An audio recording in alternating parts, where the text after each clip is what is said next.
Em 2012, Sônia Nathalie foi pela primeira vez a Duvan Yar, na Sibéria.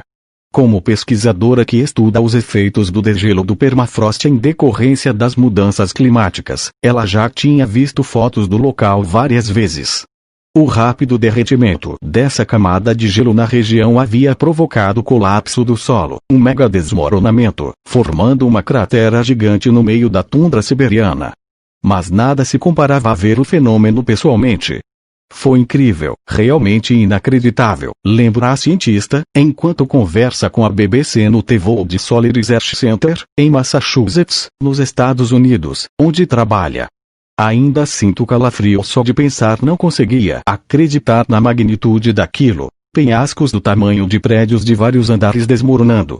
E, ao caminhar, você via o que pareciam ser troncos saindo do permafrost. Mas não são troncos, são ossos de mamutes e outros animais pleistocênicos, conta. O que Nathalie está descrevendo são os efeitos visíveis e dramáticos do rápido aumento das temperaturas no Ártico. O permafrost, solo composto por terra, sedimentos e rochas, até então permanentemente congelado, está derretendo e revelando seus segredos ocultos.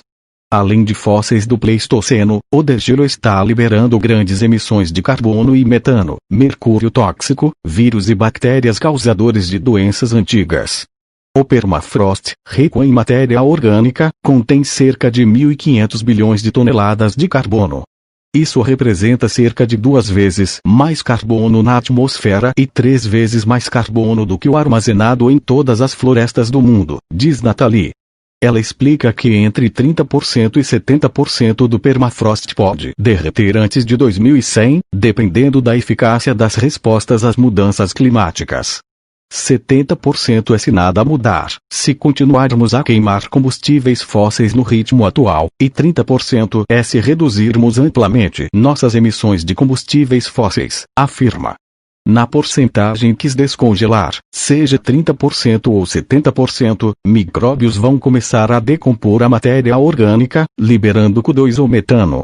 Cerca de 10% do carbono retido no solo quis descongelar provavelmente será liberado como Q2, chegando a aproximadamente 130, 150 bilhões de toneladas, o equivalente à taxa atual de emissões totais dos Estados Unidos por ano até 2100. O derretimento do permafrost equivale a introduzir um novo país como número 2 na lista de maiores emissores globais, e que não é levado em conta nas projeções atuais. As pessoas se referem a este fenômeno como uma bomba de carbono, afirma Nathalie. Na escala de tempo geológica, não é uma liberação lenta. É um reservatório de carbono que está trancado e não é contabilizado no cálculo de carbono para manter o aumento da temperatura abaixo de 2 graus. O inverno do hemisfério norte de 2018-2019 foi marcado por manchetes sobre o vórtice polar, à medida que as temperaturas despencaram drasticamente no sul da América do Norte. A temperatura em South Bend, no estado americano de Indiana, chegou a menos 29 graus em janeiro de 2019, quase o dobro da temperatura mínima anterior registrada na cidade em 1936. O que a maior parte destas notícias não mostra, no entanto, é que o oposto estava acontecendo no extremo norte, além do Círculo Polar Ártico. Em janeiro de 2019, a extensão de gelo no Mar Ártico era de apenas 13,56 milhões de quilômetros quadrados, cerca de 860 mil quilômetros quadrados abaixo da média registrada de 1981 a 2010, e apenas um pouco acima do menor nível histórico, alcançado em janeiro de 2018. O fato é que o Ártico está esquentando 2 vezes mais rápido que o resto do mundo, em parte devido à perda da refletividade solar. Estamos vendo um grande aumento de degelo do permafrost, confirma Emily Osborne, gerente do Programa de Pesquisa do Ártico, da Administração Nacional Oceânica e Atmosférica, NOAA, na sigla em inglês, e editora do Boletim do Ártico, estudo ambiental anual da NOAA. Como resultado direto do aumento da temperatura do ar, diz ela, o permafrost está descongelando e a paisagem está se deteriorando fisicamente. As coisas estão mudando muito rápido e de uma maneira que os pesquisadores não tinham previsto, acrescenta. O título do Boletim do Ártico de 2017 não deixa dúvidas. O Ártico não mostra sinais de que vai voltar a ser uma região estavelmente congelada. Um dos artigos analisou as temperaturas do permafrost a uma profundidade de 20 metros, distante o suficiente para não ser afetado por mudanças sazonais de curto prazo, e constatou que as temperaturas aumentaram 0,7 C desde 2000. Uma das autoras do estudo, Anne Christiansen, professora e vice-reitora de educação da University Center Svalbard, na Noruega, diz que as temperaturas estão aumentando dentro do permafrost a uma velocidade relativamente alta. Então, é claro que o que estava congelado permanentemente antes pode ser liberado, acrescenta Christiansen, que também é presidente da Associação Internacional de Permafrost. Em 2016, as temperaturas de outono em Svalbard permaneceram acima de zero durante o mês de novembro. Foi a primeira vez que isso aconteceu desde 1898, quando começaram os registros, conta Christiansen. Então, tivemos uma grande quantidade de chuva, quando aqui normalmente neva. Houve deslizamentos de terra que atravessaram as estradas por centenas de metros, tivemos que realocar parte da população. A rápida mudança no permafrost na América do Norte é igualmente alarmante. Em alguns lugares do Ártico do Alasca, você sobrevoa um queijo suíço de terras e lagos formados pelo desmoronamento do solo, diz Natalie, cujo trabalho de campo mudou da Sibéria para o Alasca. A água que estava perto da superfície agora forma lagos. Muitos desses lagos estão borbulhando com metano, uma vez que os micróbios se veem de repente diante de um banquete de matéria orgânica antiga para devorar, liberando metano como subproduto. Muitas vezes, atravessamos os lagos porque são muito rasos. E, em alguns pontos, é como se você estivesse em uma banheira de hidromassagem, porque borbulha muito, conta Natalie. Mas o metano e o Q2 não são as únicas coisas que estão sendo liberadas do solo outrora congelado. No verão de 2016, um grupo de pastores de renas nômades começou a adoecer devido a uma doença misteriosa. Começaram a circular boatos sobre a praga da Sibéria, vista pela última vez na região em 1941. Depois que um menino e 2,5 mil renas morreram, a causa foi identificada: antrás. A teoria é que o derretimento do permafrost tenha descongelado uma carcaça de rena infectada com antrás, vítima do surto de 75 anos antes. O Boletim do Ártico de 2018 especula que doenças que foram erradicadas, como gripe espanhola, varíola e peste, podem estar congeladas no permafrost.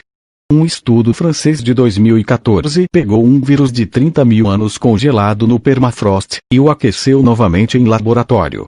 Ele voltou à vida na mesma hora, 300 séculos depois. Contribuindo para esse cenário apocalíptico, em 2016, o Domesday Vault, um silo global de sementes no Ártico da Noruega, que armazena milhões de sementes para o caso de uma catástrofe global, foi invadido pela água derretida do permafrost. Além disso, vestígios arqueológicos preservados no gelo podem ser revelados, mas também podem se deteriorar rapidamente. Um sítio arqueológico congelado de paleoesquimós na Groenlândia, preservado por cerca de 4.000 anos, corre o risco de desaparecer. Este é apenas um dos 180 mil sítios arqueológicos que estima-se que estejam preservados no permafrost, geralmente, com tecidos moles e roupas que permanecem intactos, mas que podem apodrecer rapidamente se forem expostos. Aaron Markham, da Union of Concerned Scientists, afirma que com as rápidas mudanças climáticas causadas pelo homem, muitos sítios arqueológicos ou artefatos que eles contêm serão perdidos antes de serem descobertos. No entanto, detritos humanos mais modernos e indesejados não se deterioram. Os microplásticos. Devido às correntes marítimas globais circulares, muitos resíduos plásticos acabam no Ártico, onde são congelados no gelo do mar ou no permafrost. Um estudo recente sobre micropartículas marinhas mostrou que as concentrações eram mais altas na bacia do Ártico do que em todas as outras bacias oceânicas do mundo. As concentrações de microplásticos no mar da Groenlândia, por exemplo, dobraram entre 2004 e 2015. Os cientistas estão descobrindo que esses microplásticos se acumulam em todo o oceano e acabam sendo levados para o Ártico, explica Osborne. Isso é algo que não percebemos anteriormente como um problema. O que os cientistas estão tentando descobrir agora é a composição desses microplásticos, que tipo de peixe está se alimentando deles, e se basicamente estamos comendo microplásticos por meio da ingestão desses peixes. O mercúrio também está entrando na cadeia alimentar devido ao degelo do permafrost. O Ártico é o lugar com a maior quantidade de mercúrio do planeta. O Serviço Geológico dos Estados Unidos estima que haja um total de 1.656.000 toneladas de mercúrio retido no gelo polar e no permafrost, aproximadamente o dobro da quantidade global em todos os outros solos, oceanos e atmosferas. Nathalie explica que o mercúrio geralmente se liga com a matéria orgânica em locais onde você tem alto teor de matéria orgânica, e os corpos desses organismos não o eliminam, por isso ele se acumula de forma biológica na cadeia alimentar. Para ela, o permafrost é quase a tempestade perfeita, uma vez que você tem muito mercúrio no permafrost. O mercúrio é liberado nos sistemas de zonas úmidas, o ambiente propício para os organismos absorverem ele e depois seguir para a cadeia alimentar. Essa é uma preocupação para a vida selvagem, as pessoas e a indústria pesqueira comercial completa. Será que existe algum aspecto positivo no derretimento do Ártico? Poderia, por exemplo, começar a crescer mais árvores, uma vegetação mais verde, que poderia sequestrar mais carbono e oferecer novas áreas de pastagem para os animais. Osborne concorda que o Ártico está ficando mais verde. Mas acrescenta que estudos sobre populações de animais sugerem que temperaturas mais altas também aumentam o predomínio de vírus e doenças. Por isso, estamos vendo muito mais renas adoecendo como resultado desse clima quente, diz.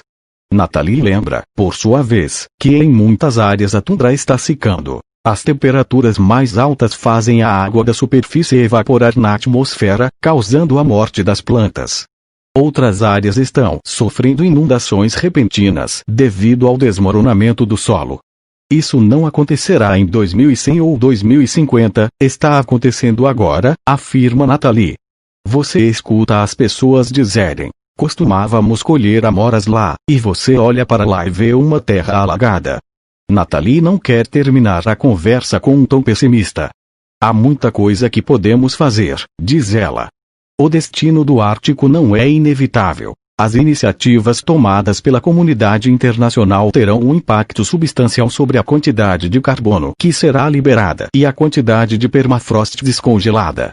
Precisamos manter o máximo de permafrost possível. E nós temos algum controle sobre isso. O fato é que nossas emissões não podem continuar como estão hoje. O Ártico depende disso. E nós dependemos do Ártico.